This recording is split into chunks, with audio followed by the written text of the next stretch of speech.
చాలా కార్యక్రమాల్లో వారిని మేము మిస్ అవ్వటం జరిగింది.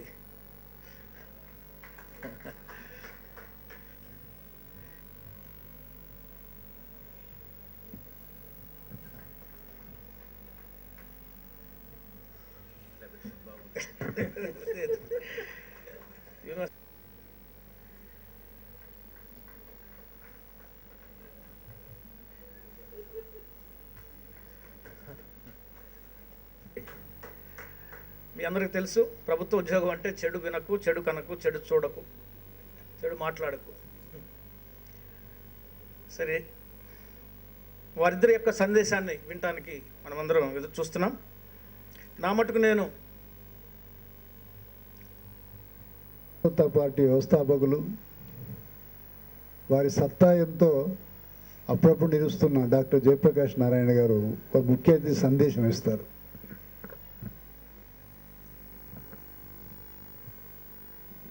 నిజానికి ఇంత కీలకమైనటువంటి అంశాల మీద చర్చ జరుగుతుంటే ఈ సదస్సులో ఖాళీ ఉండకూడదు, ఒక్క సీటు కూడా. ఇదే కొన్ని కులాల మధ్య, ఉపకులాల మధ్య పోరాటం జరుగుతుంటే బహుశా క్రిక్కిరిసి ఉండేది. బయట కూడా నుంచి ఉండేవాళ్ళు, టీవీ కెమెరాలంతా వచ్చేసి అదే పనిగా బయట సరిగేవాళ్ళు.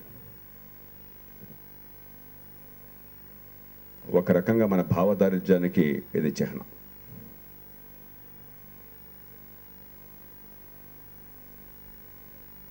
కిషోర్ గారు ఇందాక స్పష్టంగా చెప్పారు,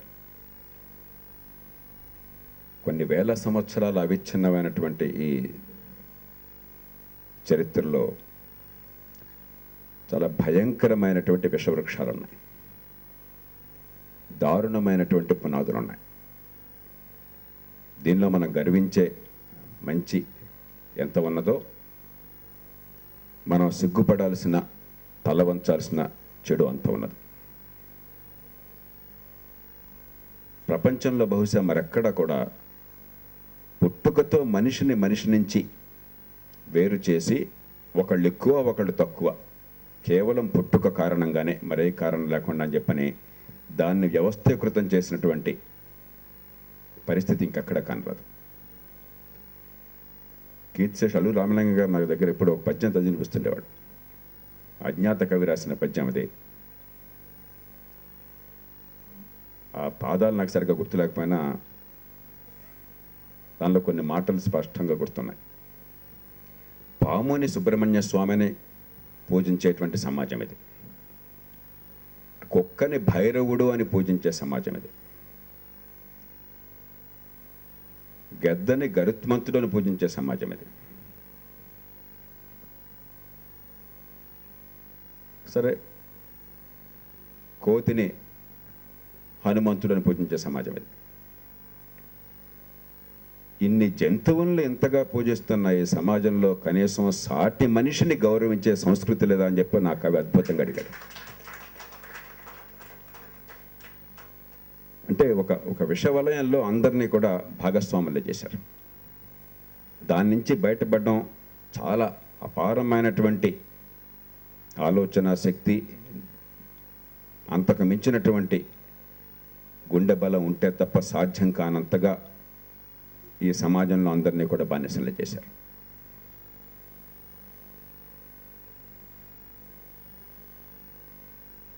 అయితే ఈవేళ జరుగుతుంది ఏంటి? ఈ 65 ఏళ్ళుగా, 62 ఏళ్ల క్రితం ఒక రాజ్య వ్యవస్థ నిర్మాణం చేసుకున్నాం.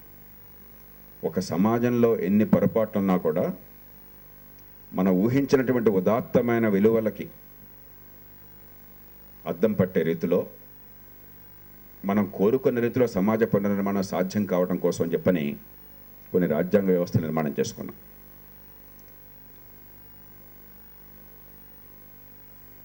ఈవేళ సమాజం ఉన్నటువంటి రీతికి రేపొద్దున మనం కోరుకునే సమాజ నిర్మాణానికి మధ్య వారధిగా ఉండేదే రాజ్యాంగం, రాజ్య నిర్మాణం. ఉదాత్తమైన రాజ్యాంగ నిర్మాణం చేసుకున్నాం, కానీ రాజ్యాంగ నిర్మాణం రాజ్య నిర్మాణంగా మారల. ఆ రాజ్య నిర్మాణం మనం అనుకున్న ఫలితాలు తీసుకొచ్చే దిశగా వెళ్ళాల. అసలు లేదనుకుంటే పొరపాటు అవుతుంది. ఏదో మొక్కుబడిగా కొన్ని అడుగులు వేసినా కూడా మౌలికమైన మార్పు కోసం ఇవాళ రాజ్య వ్యవస్థలో పోరాడే పటిమ కానీ,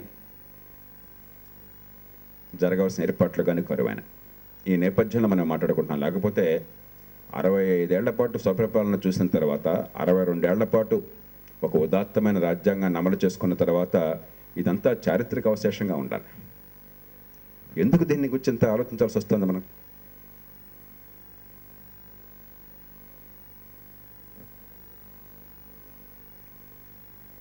ఈ నేపథ్యంలో 3 అంశాలు. మొట్టమొదటిది, ఎన్నో అద్భుతమైనటువంటి అంశాలని ప్రపంచానికి అందించినటువంటి భారతీయ సంప్రదాయంలో, సంస్కృతిలో ఎక్కడుంది ఈ లోపం? మైరన్ వేనర్ అని చెప్పని ఒక సుప్రసిద్ధ పండితుడు MITలో 12-13 ఏళ్ల క్రితం మరణించాడు. ఆయన బహుశా మన దేశంలో కుల వ్యవస్థను గురించి, ఈ బాల కార్మికత్వాన్ని గురించి, అవిద్యను గురించి ఆయనంత లోతుగా పరిశోధన చేసిన ఇంకొకరు లేరు. The state and the child in India అని చెప్పిన ఒక ప్రామాణికమైన పుస్తకం రాశాడు ఆయన.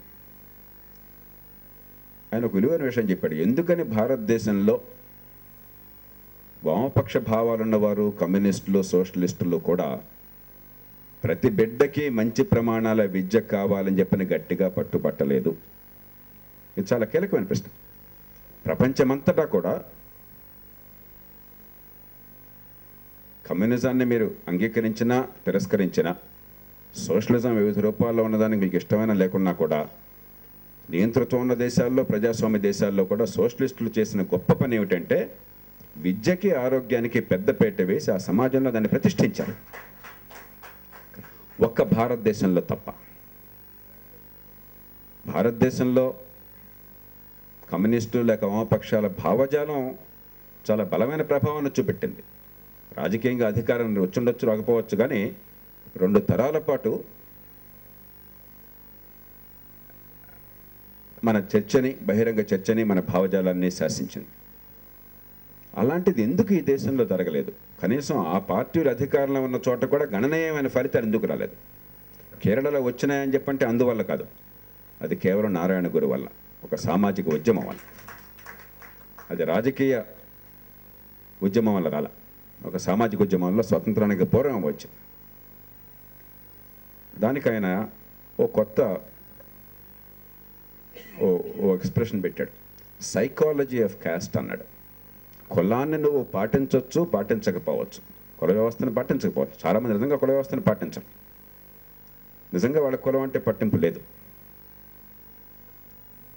కానీ పుట్టుకతో వచ్చిన అసమానత చాలా సహజమైనదిగా భావించే తత్వం ఈ దేశంలో అంతర్లీనమైపోయింది. Moral neutrality to inequity by birth. పుట్టుకతో వచ్చిన అసమానత, వివక్ష, ఇవి మూర్ఖమైనవి, ఇది హేతు విరుద్ధమైనవి, ఇవి సమాజానికి అశనిపాతం లాంటివి, మన వేళ్లతో మన కళ్ళు పొడుచుకుంటున్నాం, ఇంతకంటే దుర్మార్గం మరొకట్లేదు అన్నటువంటి బలమైనటువంటి ఆ ప్యాషన్ ఈ దేశంలో చాలా మేరకు కరువైంది. దానికి కారణం సైకాలజీ ఆఫ్ క్యాస్ట్. కులాన్ని పాటించకపోయినా కూడా మన ఇంట్లో పని మనిషి ఉంటే పని మనిషిని చాలా దయగా చూస్తారు చాలామంది. అందరూ పని మనుషులను కర్కశంగా చూడరు. కొంతమంది, చాలామంది కర్కశంగా చూస్తారు, కానీ కర్కశంగా చూడని వాళ్ళు చాలామంది ఉన్నారు. సరిగ్గా భోజనం పెట్టేవాళ్ళు, మంచి బట్టలు ఇచ్చేవాళ్ళు, పని మనిషి పిల్లల్ని ఆప్యాయంగా చూసుకునేవాళ్ళు, వాళ్ళకి పిండి వంటలు ఇచ్చేవాళ్ళు ఉన్నారు, టీవీ చూపెట్టేవాళ్ళు ఉన్నారు. కానీ నా బిడ్డతో సమానంగా ఆ పని మనిషి బిడ్డకి చదువు అందాలి, ఆ పని మనిషి బిడ్డకు కూడా తెలివితేటలు ఉన్నాయి. దేవుణ్ణి నమ్మేవాళ్ళు అన్నట్టయితే దేవుడు ఆ బిడ్డకు కూడా శక్తి సామర్థ్యాల్ని, తెలివితేటల్ని, ప్రతిభా పాఠవాల్ని ఇచ్చాడు. మళ్ళీ ఇచ్చాడు, దేవుడు ఇచ్చిందని నేను వల్ల ఎక్కడ ఇచ్చిందని ఎక్కడనే ఉందా దేవుని గురించి? కాబట్టి ఆ బిడ్డ శక్తి సామర్థ్యాలు వికసించాలి, ఆ బిడ్డకి ఎదిగే అవకాశం రావాలని చెప్పినటువంటి తపన ఈ సమాజంలో సహజంగా లేదు. మనం అంగీకరించాలి దీన్ని. Psychology of caste. మనుషుల మధ్య అసమానతలు ఉండకూడదని నిజంగా నమ్ముతున్న వాళ్ళల్లో కూడా చాలామందిలో ప్రతి ఒక్కళ్ళకి ఎదిగే అవకాశాలు 100కి 100 సమానంగా ఉండాలి. తెలివితేటలు వికసించే వ్యవస్థ కావాలి. కాబట్టి మన సర్వశక్తుల్ని వాళ్ళ చదువు మీద, నిజమైన విద్య మీద, వాళ్ళ వ్యక్తిత్వ వికాసం మీద, వాళ్ళు ఎదగటం మీద కేంద్రీకరించాలి, దానికోసం ఎన్ని త్యాగాలు చేసినా పర్వాలేదు సమాజం అని చెప్పన్న స్పృహ ఆనాడు లేదు, ఈనాడు లేదు. ఈనాడు సర్వశిక్షాభియాన్ వచ్చిన తర్వాత కూడా క్లాస్ రూమ్స్, బిల్డింగ్స్, కాంట్రాక్టర్లు, డబ్బులు, పూర్వం మీద కాస్త డబ్బులు ఖర్చు పెడుతున్నాం ఎక్కువ, అది కూడా అవసరంతో పోలిస్తే చాలా తక్కువ. వీటి మీద దృష్టి పెడుతున్నాం కానీ నిజంగా విద్య అసలు ఏ మేరకు అందుతున్నది, బాగా ఉంటే ఎన్రోల్మెంటు అంతే, అంతకు మించి అసలు విద్య అవుట్కమ్స్ ఏమిటి అన్నదాని మీద శ్రద్ధ లేదు. ప్రపంచ చరిత్రలో అసమానతలు తొలగాలన్నా, అవకాశాలు రావాలన్నా విద్యని మించి మరో సాధన లేదు. ఇంకేమన్నా ఉందనుకుంటే మనం పూర్తిగా మోసం చేసుకోవడం. ఎందరో వామపక్ష భావాలు ఉన్న వాళ్ళు ఈ దేశంలో చివరికి హింసని ఆయుధంగా స్వీకరించిన వాళ్ళు కూడా నేను స్వయంగా విన్నా. ఒక రెండు సందర్భాల్లో చాలా గట్టిగా చేపట్టలేయాల్సి వచ్చింది. వాళ్ళు చాలా విత్తనవాదం కూడా చేశారు. ఈ మధ్యకాలంలో ఆ వాదన కనీసం ఆపేశారు. ఏమని, అసలు పేదరికం అంటే విద్య ఎట్లా వస్తుందండి అని చెప్పాను. విద్య రాకుండా పేదరికం తొలగిన సమాజం చూడండి ఒకసారి. అంటే ఒక పక్కన ఉద్యమాలు చేస్తున్నాం, విప్లవాలు కోరుతున్నాం అనుకున్న వాళ్ళ మనసుల్లో కూడా ఈ సైకాలజీ ఆఫ్ క్యాస్ట్ ఎంత బలంగా ప్రభావాన్ని చూపెట్టిందని చెప్పంటే, విద్యని అందరికీ 100కి 100 పాళ్ళు మంచి ప్రమాణాల విద్యని, వాళ్ళ శక్తి సామర్థ్యాలను వికసింపచేసే విద్యని, వాళ్ళ ప్రతిభా పాఠవాలను ప్రకటించే విద్యని అందించటం మొత్తం రాజ్య వ్యవస్థకి అత్యంత కీలకమైనది. అది లేకుండా ఏది చేసినా ప్రయోజనం లేదన్న విషయాన్ని విస్మరించేట్లుగా చేసింది. ఇవాళ ఇక్కడ కూర్చున్న వాళ్ళు ఎవరన్నా ఉన్నామో, సమాజంలో ఏదో రూపంలో వివక్షించి దూరంగా వెళ్ళాము, అక్కడికి ఏదో రూపంలో వివక్ష కొంత మన తాకచ్చు, కానీ వివక్షకు అతీతంగా నిలబడగలుగుతున్నామని చెప్పంటే ఎవరినైనా చూడండి మీరు ప్రపంచంలో, వాళ్ళు విద్యని పొందినవాళ్ళు. స్వతసిద్ధమైనటువంటి శక్తి సామర్థ్యాల వల్ల కానీ, తల్లిదండ్రులు చూపెట్టినటువంటి అనురాగం, చేసిన త్యాగాల వల్ల కానీ, సమాజంలో విజ్ఞత విచక్షణ ఉన్న వాళ్ళు ఇచ్చిన సహాయ సహకారాల వల్ల కానీ వాళ్ళు ప్రతిభా పాఠాలు తగ్గట్టుగా విద్యని పొందగలిగారు. ఆ ప్రతిభ వికసించిన తర్వాత మన మనసుల్లో వాళ్ళ పట్ల ఏదో కులమో వర్గమో ఇంకోటో మనసులో ఉన్నా కూడా విద్వత్తులో సమానమైనప్పుడు, ప్రపంచాన్ని దర్శించే శక్తి వాళ్ళకు ఉన్నప్పుడు వాళ్ళని తక్కువ చేయడం అసాధ్యమైంది. ఓ అంబేద్కర్ వచ్చినా, ఓ నారాయణ గురు వచ్చినా, ఓ జ్యోతిబా ఫూలే వచ్చినా, ఓ కన్షీరామ్ వచ్చినా, ఓ రామస్వామి నాయకర్ వచ్చినా, వీరందరూ కూడా విద్యని విద్వత్తుని పొందారు కాబట్టి సమాజాన్ని శాసించగలిగారు, నడిపించగలిగారు. అది అందించకుండా సమాజాన్ని మార్చగలం అనుకుంటే అది ఆత్మవంచన అవుతుంది. అది అందించాలని చెప్పంటే this moral neutrality to inequity by birth, ఇది ఖచ్చితంగా పోవాలి, కాన్షియస్గా పోవాలి. ఎవరినో నువ్వు దుర్మార్గుడు అని చెప్పాల్సిన అవసరం లేదు. ఇది చాలా మూర్ఖత్వము. నిజంగా మనం నమ్మినట్టయితే సమానత్వాన్ని, పుట్టుకతో అసమానతల్ని ద్వేషించాలి, వాటిని తొలగించడం కోసం విద్యని మన సమాజ జీవనంలో, మన జాతి జీవనంలో, మన రాజ్య వ్యవస్థలో కీలక బిందువుగా చేయాలి అన్న విషయాన్ని, ఆర్థిక వ్యవస్థలో కీలక బిందువుగా చేయాలి అన్న అంశాన్ని మనం కనుక గట్టిగా చేపట్టకపోతే, మనం ఎన్ని సిద్ధాంతాలు మాట్లాడినా కూడా ఆచరణ రీత్యా వేగంగా దీన్ని తొలగించేందుకు మార్గం ఏర్పడదు. కానీ ఈవేళ ఇన్ని వేల కోట్లు ఖర్చు పెడుతున్న ఫలితాలు ఎట్లా ఉన్నాయి? ఆసార్ సర్వే అని ఒకటి ఉంది, annual status of education report. దానిలో గ్రామీణ ప్రాంతాల్లో దేశవ్యాప్తంగా ప్రభుత్వ స్కూళ్ళకు కానీ ప్రైవేట్ స్కూళ్ళకు కానీ, మళ్ళీ దీనిలో ప్రైవేట్ స్కూళ్ళల్లో బాగుందనుకోవడం కూడా పొరపాటు. ప్రైవేట్ స్కూళ్ళల్లో కొంతమంది పిల్లలు వెళ్ళేటువంటి కొన్ని మంచి స్కూళ్ళు మినహాయిస్తే మిగతా చోట్ల పెద్ద తేడాలు లేవు. ఇవన్నీ చూస్తే 125 మంది స్కూళ్ళకి వెళుతున్న పిల్లలకి 7వ తరగతిలో కూడా ఈవేళ చదవటం రాదు, ఒక చిన్న పేరా చదవటం రాదు, సులభమైన పేరా, 2వ తరగతి స్థాయి పేరా చదివి అర్థం చేసుకోవటం రాదు, ఒక చిన్న లెక్క చేయడం రాదు, 160 మందికి చిన్న భాగారం చేయడం రాదు. 365 7తో భాగించి ఎన్ని వారాల సంవత్సరంలో చెప్పి బిడ్డ అని చెప్పంటే అది తెలియకపోతే ఇంకా వివక్ష ఎట్లా పోతుంది? మనం ఎన్ని ఉపన్యాసాలు చేస్తే వివక్ష పోతుంది, ఎన్ని విప్లవాలు చేస్తే పోతుంది, ఇంకో మార్గం ఏమన్నా ఉందా? ఈ సర్వేలు 7 ఏళ్ల నుంచి వస్తున్నాయి, అంతకుముందు ఈ సర్వేలు జరగలేదు, అయినా విస్మరించింది సమాజం. ఇటీవల అంతర్జాతీయ సర్వే ఒకటి జరిగి 74 ఎంటిటీస్, 63, 64 దేశాల్లో 74 ఎంటిటీస్లో చదువు ఎట్లా ఉందని చూస్తే మన అదృష్టం కొద్దీ ప్రపంచంలో కజకస్తాన్ అనే ఒక దేశం ఉంది. ఎందుకంటే వాళ్ళు లేకపోతే అట్టడుగు స్థానంలో భారతదేశం ఉండుండేది. వాళ్ళు ఉండటం వల్ల అడుగు నుంచి 2వ స్థానంలో మనం ఉన్నాం. ప్రపంచంలో పెద్ద ఆర్థిక వ్యవస్థల్లో, పెద్ద దేశాల్లో మాకింత పొడుగాటి చరిత్ర నాగరికత అని చెప్పుకున్న ఏ దేశంలో కూడా ఇంత దరిద్రావస్థ లేదు. This is an object shame. ఈ సమాజానికి చాలా సిగ్గుపడవలసిన విషయం. తేలిగ్గా మార్చగలిగిన అంశం మనం ఎప్పటికైనా తలుచుకుంటే. సమాజ సర్వశక్తుల్ని, మనకున్న పొలిటికల్ క్యాపిటల్ని, మన సమాజంలో ఉన్నటువంటి ఈ ప్యాషన్ని, ఈ ఆర్తిని దీనికోసం మళ్ళిస్తే చాలా సులభంగా మార్చగల అంశం. ఎందుకంటే ఈ సమాజంలో నిరుపేదల కుటుంబాల్లో, వివక్ష గురవుతున్నటువంటి కుటుంబాల్లో, దళిత వర్గాల్లో మా పిల్లలకి మంచి చదువు కావాలి, పిల్లలు ఎదగాలన్న కోరిక చాలా బలంగా ఉంది. మన వాళ్ళకి ఉపన్యాసాలు ఇవ్వక్కర్లా, మీ పిల్లల్ని చదివించలేదని చెప్పక్కర్లా, చదివించే అవకాశాలు కావాలంతే. అవకాశాలు లేక అవిద్య కొనసాగుతోంది, కానీ చదువు అంటే తెలియక కాదు. వీళ్ళందరూ కూడా ఈ నిమ్న కుణాల్లో పుట్టారు, వీళ్ళకి చదువు అంటే తెలియదు, వీళ్ళకి విజ్ఞత అంటే తెలియదు, వీళ్ళకి ఏదో తినేసి పడుకోవటమేనో అని చెప్పిన మూర్ఖపు ఆలోచన నుంచి బయటపడాలి. సామాన్యమైన రిక్షా కార్మికుడు దేశంలో శక్తికి మించి నెలకు 1000 రూపాయలు ఖర్చు పెట్టి పిల్లల్ని పంపిస్తున్నాడు. నేను మా అబ్బాయిని 1000 రూపాయలు పంపించే శక్తి లేక ఏదో రకంగా సరిపెట్టుకుందామని ప్రయత్నం చేశాను జీవితం అంతా.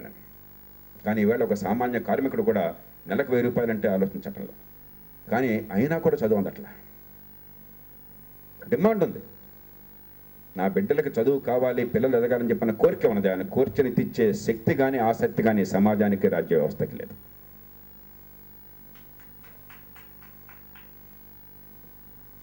రెండో అంశం, మరి దీన్ని మార్చాలని చెప్పంటే ఒక సంకుల సమరంగా జరగాల్సిందేనా, రక్తపాతం జరగాల్సిందేనా? అక్కర్లే నా దృష్టిలో. వ్యక్తికి సమాజానికి మధ్య ఉన్న సంబంధం అర్థం చేసుకోవటంలో వచ్చిన సమస్యనే. కుల వ్యవస్థ నిర్మూలన, వివక్ష లేని సమాజం, ఈ సమాజంలో కాస్తంత విజ్ఞత, కాస్తంత ముందు చూపంటే అందరికీ అవసరం. లేకపోతే భయంకరమైన రక్తపాతము, హింస చెలరేగుతాయి. ఎన్ని కోట్లు సంపాదించినా కూడా వాళ్ళ కోటీశ్వర్ల పిల్లలకేమీ భద్రత ఉండదు, రక్షణ ఉండదు. అందరం కలిసి ఉమ్మడిగా ఎదగాలి అని చెప్పి అనుకుంటే మనందరికీ ఎదిగే అవకాశాలు ఉండవు. ఎంతసేపటికి ఒకళ్ళ వేళతో ఇంకోటి కళ్ళు పొడుచుకునే వ్యవస్థ నిర్మాణం చేస్తే, ఎంతసేపటికి ఇంకోటికి అవకాశాలు అందించకుండా చేయడమే మన శక్తి అంతా ఉపయోగించాలని చెప్పని అది వేయడం కోసం చెప్పిన వాళ్ళు వంగిపోతే సమాజం మొత్తం వంగిపోతుంది. ఇప్పుడు ఇవన్నీ పక్కన పెట్టిన రోజువారీ జీవితంలో కూడా మన బతుకు ఆనందంగా ఉండాలని చెప్పంటే పక్క వాళ్ళ బతుకు ఆనందంగా ఉండాలి, వేరే మార్గం లేనేలేదు. ఎన్నో సందర్భాల్లో నేను యువతకి చెప్పే ప్రయత్నం చేస్తుంటాను. సమాజం పట్ల ఏదో మమకారంతోనో మనం గొప్ప మహర్షులం కాబట్టో, త్యాగమూర్తులం కాబట్టో మనం 10 మంది కోసం చేయనక్కర్లే. ఎంత గొప్పవాళ్ళమైనా, ఎన్ని కోట్లు సంపాదించినా పక్కింటి పూరిగొడుసులో ఉన్న పోరగాడిని కుట్టిన దోమ మన ఇంట్లోకి కూడా వస్తుంది, మన్న కూడా కుడుతుంది. ఎందుకంటే దోమలు గొప్ప సోషలిస్టులు. ప్రపంచంలో కులాన్ని, వర్గాన్ని, డబ్బుని, చదువుని, ఇంకో దాన్ని, హోదాని, పదవిని దేన్ని లెక్క చేయని దోమలు వాటి పని అవి చేస్తాయి. ఆ రక్తాన్ని పీలుస్తూ మనకు చికాకు కలిగించడం కాకుండా మనలో ఆ డెంగ్యూ క్రిమిని ప్రవేశపెడతాయి. దానివల్ల మీకు జబ్బు వస్తే మన కర్మ అంతే. కాబట్టి దోమలను నివారించుకోవాలని చెప్పంటే మనం సమాజం గురించి పట్టించుకోవాలి. అంతకంటే గొప్ప విషయం అక్కర్లే. ఇదేదో ఒక అసాధారణమైన అంశంగా, ఏదో ఆధ్యాత్మిక అంశంగా భావించక్కర్లే. వ్యక్తికి సమాజానికి మధ్య ఉన్న సంబంధాన్ని అన్వేషించకపోతే మనకు పరిష్కారం రాదు. మూడోది, అసలు మనిషి అంటే ఏమిటి అన్న విషయంలో మరి మన దేశంలో, మన తత్వచింతనలో ప్రతిరోజు ప్రతి శ్లోకంలో, ప్రతి గ్రంథంలో నాకు వాళ్ళు వీళ్ళు చెప్పేది అంతా కూడా దీని గురించి చర్చ ఉందని చెప్పని నాకు అది జీవితంలో ఎక్కడ కనిపించట్లా. నేను ఇందాక నుంచి దీనికోసం చూస్తున్నాను.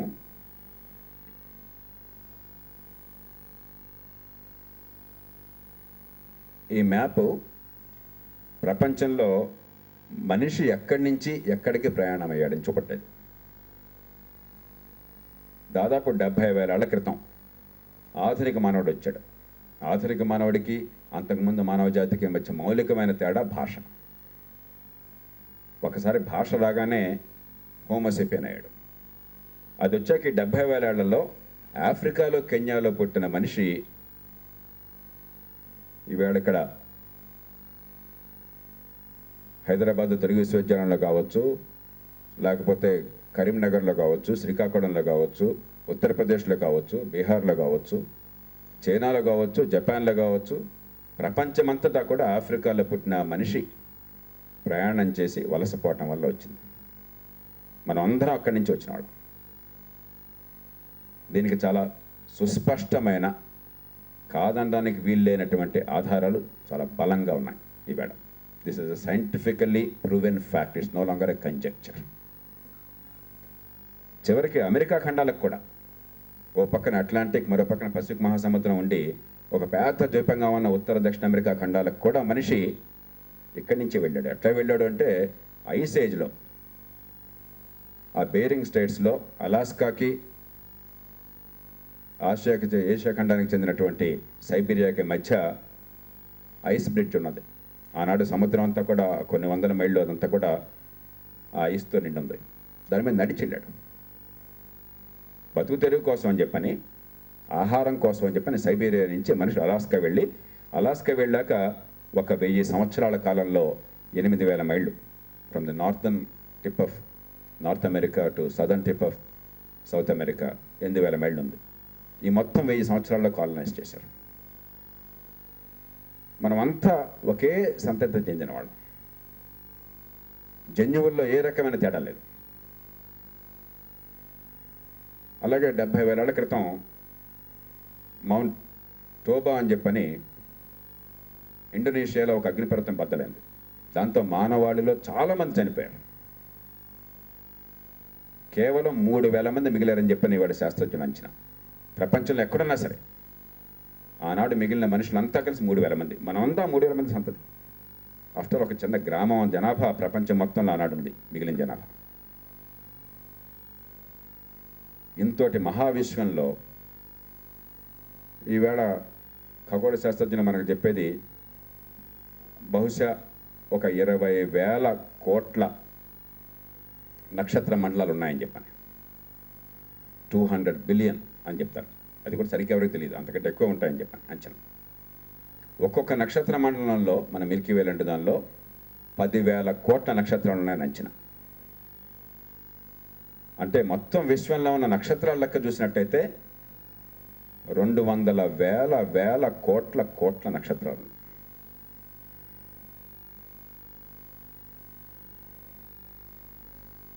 అంటే 2 × 10⁻22. మన సూర్యుడు ఇన్ని నక్షత్రాలు, ఆఫ్టర్ ఆల్ ఒక ఆర్డినరీ నక్షత్రం, నథింగ్ ఎక్స్ట్రాడినరీ. మీరు ఎన్ని శ్లోకాలైనా చెప్పండి ఆదిత్యుని గురించి, సూర్యుని గురించి. ఇన్ని కోటాను నక్షత్రాల్లో సూర్యుడు ఒక మామూలు నక్షత్రం, ఎల్లో డ్వార్ఫ్, ఒక చిన్న సైజు సామాన్యమైన నక్షత్రం. ఇది చాలా బాధ కలగచ్చు మనకు, కానీ వాస్తవం. ఆ సూర్యుడి చుట్టూ ఉన్నటువంటి ఒక మామూలు గ్రహం భూమి. సుమారుగా 1760 భూములను పెట్టచ్చు మీరు జూపిటర్లో. అంతా పోలిస్తే 1700 రెట్లుంది ఒక మామూలు గ్రహం భూమి. ఆ భూమిలో మనం ఎక్కడున్నామో చూడాలని చెప్పండి, దుర్పిణి వేస్తే కూడా కనిపించాం మనం అక్కడ కూడా. మీరు ఆ గ్లోబ్ పెట్టుకుని భారతదేశం ఎక్కడుంది, దానిలో ఆంధ్రప్రదేశ్ ఎక్కడుంది, కర్ణాటక ఎక్కడుంది, దీనిలో ఏ కులం వాళ్ళు ఎక్కడున్నారని చూస్తే మీరు దుర్పిణి వేసి పెద్ద చేసినా కూడా కనిపించాం. ఇంత దానికి మూర్ఖత్వం ఏమిటి, అహంకారం ఏమిటి, ఇంత అసలు ఏమన్నా కనీసం ఇంగిత జ్ఞానం ఉందా?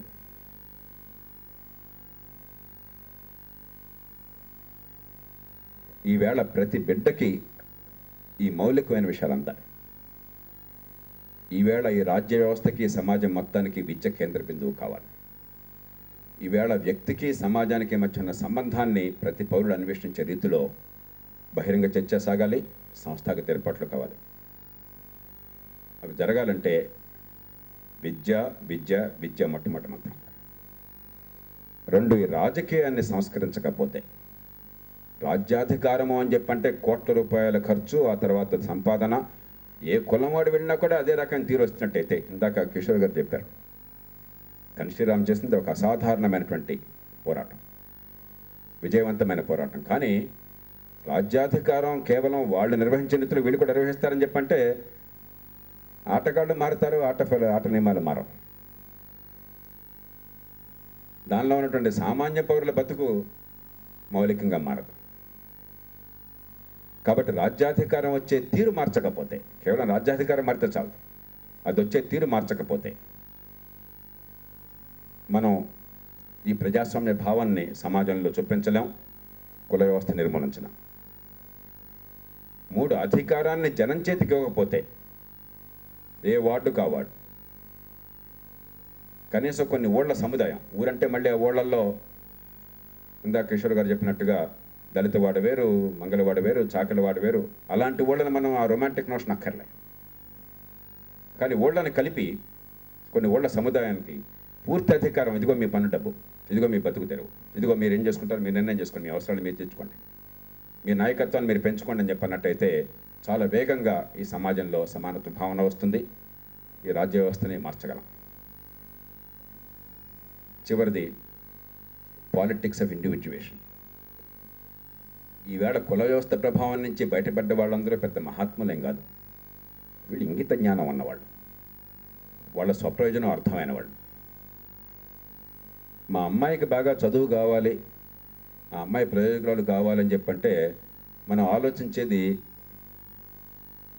నా కులం వాడా వేరే కులం వాడా పంతులం చూడాల. మనం నా కులం వాడైనప్పటికీ వాడు పనికి మనవాడైతే దరిద్రుడైతే వదిలేస్తున్నాం. ఏ కులం వాడైనా బాగా పాఠాలు చెప్తాడు, అమ్మాయిని ప్రయోజనకులను చేస్తాడని చెప్పంటే వెంట పడుతున్నాం. ఇంటావిడికి ఆపరేషన్ కావాలి, డాక్టర్ కావాలని చెప్పంటే నా కులంవాడా వేరే కులంవాడా అని చూడాల. నా స్నేహితురాలు ఒక ఆమె విశాఖపట్నం నుంచి ఫోన్ చేసేది సమస్య ఉందని చెప్పంటే నేను వెంటనే వెళ్ళ కనుక్కొని ఎక్కడో చెన్నైలో డాక్టర్ రాయప్ప గారు ఉన్నాడు వెళ్ళమని చెప్పంటే నేను వెళ్ళింది, వాళ్ళ ఆపరేషన్ జరుగుతుంది. వాళ్ళ రాయప్ప కులం మనం పట్టించుకోవాలా, ఆయన భాష పట్టించుకోవాలా, ఆయన మతం పట్టించుకోవాలా, ప్రాంతం పట్టించుకోవాలి, ఆయన మనకు అవసరం. ఏదో రూపంలో పెళ్ళాం పోతే మంచిదని చెప్పి అనుకున్నాడు దుర్మార్గుడు ఎవడన్నా ఉంటే దరిద్రుడు డాక్టర్ దగ్గర తీసుకుపోవచ్చు. కానీ మన కుటుంబాన్ని ప్రేమించేవాడితే మంచి డాక్టర్ కావాలి మనకి. Politics of individuation. నా ప్రయోజనం ఒక వ్యక్తిగా, నిజమైన ప్రయోజనం, ఈ మూర్ఖ ప్రయోజనం కాదు, ప్రైమార్డియల్ లాయల్టీస్ కాదు, నిజమైన ప్రయోజనం కులానికి అతీతంగా ఉన్నాయన్న స్పృహను కలిగించే రీతిలో వ్యవస్థ నిర్మాణం. ఇవి చేస్తే ఖచ్చితంగా ఇన్ని వేల సంవత్సరాలుగా ఈ దేశంలో జరిగిన పోరాటానికి ఇది ముగింపోతుందని నాకు నమ్మకం ఉన్నది. ఎందుకంటే అప్పుడెప్పుడు నేను అద్భుతమైన అవకాశాలు ఇవ్వడున్నాయి. ఉదాత్తమైనటువంటి రాజ్య వ్యవస్థ నిర్మాణం కోసం కనీసం కావాల్సిన స్వేచ్ఛ హక్కులు మనకున్నాయి, దానికి కావాల్సిన వ్యవస్థ లేకపోయినా. ప్రజల్లో వేగంగా కోటాను కోట్ల మందికి సమాచారాన్ని అందించే ఆలోచన పెంచేటువంటి అవకాశం ఈవేళ ఈ జనమాధ్యమాల పుణ్యమైన టెక్నాలజీ వల్ల ఉన్నాయి. ఇప్పటికే ఇంతమంది మహనీయులు చేసినటువంటి పోరాటం ఫలితంగా, ఈ జనచైతన్య రథసారథుల పోరాట ఫలితంగా బలమైనటువంటి భావజాలం ఈవేళ సమాజంలో, అన్ని సమాజాల్లో, ప్రపంచమంతా కూడా విస్తరించి ఉన్నది. కాబట్టి మళ్ళీ మనం గతంలోలాగా కొన్ని వేలేళ్ళు కష్టపడక్కర్లే, కొన్ని వందలేళ్ళు కష్టపడక్కర్లే. దానికి ఈవేళ మెలకువలేంటో ఆలోచించినట్టయితే ఖచ్చితంగా ఈ వివక్షని సమాజాన్ని సృష్టించుకోగలం. ఈ వివక్షకు గురే నష్టపోయి ఫలానా తల్లి గర్భాన్ని పుట్టాను కాబట్టి నా బతుకెట్లా ఉందని కన్నీళ్లు కార్చటం ఈ తరంలో చివరగా ఉంటుందని మనసారా నేను ఆశిస్తున్నాను. అలా కన్నీళ్లు కార్చే అవసరం లేనటువంటి వచ్చే తరం సృష్టి కోసం మనం విద్యతో కలిసి పనిచేస్తామని చెప్పి ఆశిస్తూ, ఈ మహోన్నతులైనటువంటి ఈ ద్రష్టలందరికీ మీ అందరి తరఫున, నా తరఫున నమోకాలు అర్పిస్తూ మీకు నమస్కరిస్తూ సెలవు తీసుకుంటున్నాను. జై హింద్.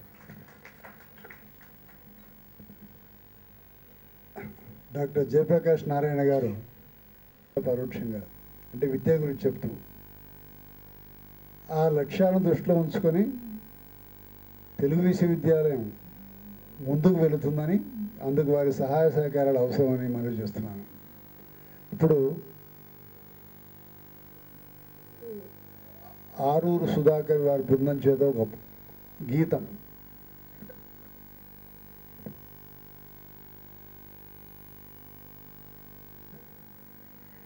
అందులో ప్రధానంగా ఈ దేశ వ్యవస్థలో కులం కుంపటి వేళ్లను పరిచయం చేసినటువంటి మహా